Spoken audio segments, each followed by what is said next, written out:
دەستگای بەخشین یەکێکە لەو دەستگا گرنگانەی کە لە سەرتاسەری هەرێمی کوردستان دەستی هەژاران دەگرێ، دەستی دۆڵەمەندەکان دەگرێ و پارەیان لێ وەردەگرێ، دابەشی سەر هەژارەکانیان دەکا.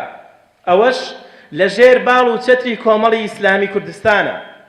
بە بۆنەی نزیکبوونەوەی مانگی ڕەمەزانی پیرۆز، دەستگای خێرخوازی بەخشین 430 سەبەتەی خۆراکی بەسەر خەڵکی هەژار و کەم دەرامەت لە سۆران و ڕەواندز و خەلیفان و هەریر دابەش کرد. مامۆستایەکی ئاینیش دەستخۆشی لە دەستگای بەخشین دەکات کە بووەتە پردێک لە نێوان هەژاران و دەوڵەمەنداندا و کۆمەک و یارمەتیەکان دەگەیەنێتە دەستکەسانی شایستە.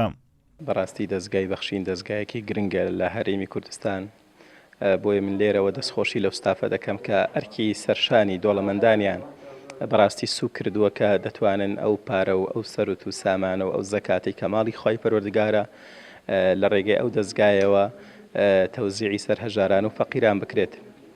بێگومان دەستگای بەخشین دەستگایەکی زۆر شەفافە، دەستگایەکی زۆر ڕوون و ڕۆشنە کە پرۆژەکانی دیارە و هەر بڕەپارەیەکە لە دۆڵەمەندانەوە لە هەر سەرچاوەیەکەوە دەگاتە دەستیان، وەکو دەستێکی پاک دەگاتە ئەو کەسە هەژارانەی کە لە دۆڵەمەندەکان بزرن.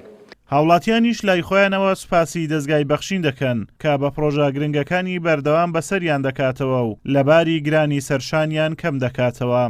سوپاس و ستایشی خوای گەورە ئەکەم و سوپاسی بەرنامەی بەخشین ئەکەم کە لە ناحیەی هەریر هەرستەیە بە دابەشکردنی بەشە خۆراک و دابینکردنی زۆر لە معاش و لە خانوبەرە و لۆ فەقیران و لۆ هەژاران و لەو کەسانەی کەوا دەستکورتن و بێ دەرامەتن. سپاسیانەکەن کە ئەو خێرخوازانە ڕەبی لۆ خاتر پێغەمبەری لە قەزا بەرا بە دوور بن مەولودا پێغەمبەری خوا هەموو برسومان خوان خێرێ بنویسی خوان سەپارەتدا لە قەزا بەرا دنیای. دەستخۆشی لە بەرنامەی بەخشینەکەین لۆ هاوکاریانێکەوە لەو فەقیرانێکەوە لێرەنە و لە سەرجەم شارەکانی کوردستان کەوا توانیتیان کۆمەک خڕکەنەوە بۆ فەقیرانە لە ڕێی خێرخوازانەوە. زۆر دەستخۆشی لە کارمەندانی بەرنامەی بەخشینەکەین و لەو برانەی کەوا پارەی خۆیان تەرخانەکەن لەو فەقیرانی لە ڕێگای بەرنامەی بەخشینەوە زۆر سوپاسیانەکەین.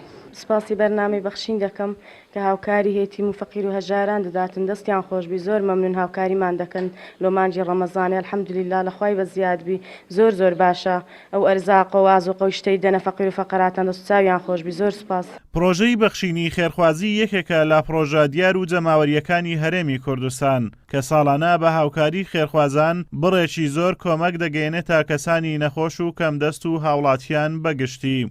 ئازادۆمەراوەی کەناڵی ئاسمانی پەیام، قەزای سۆران.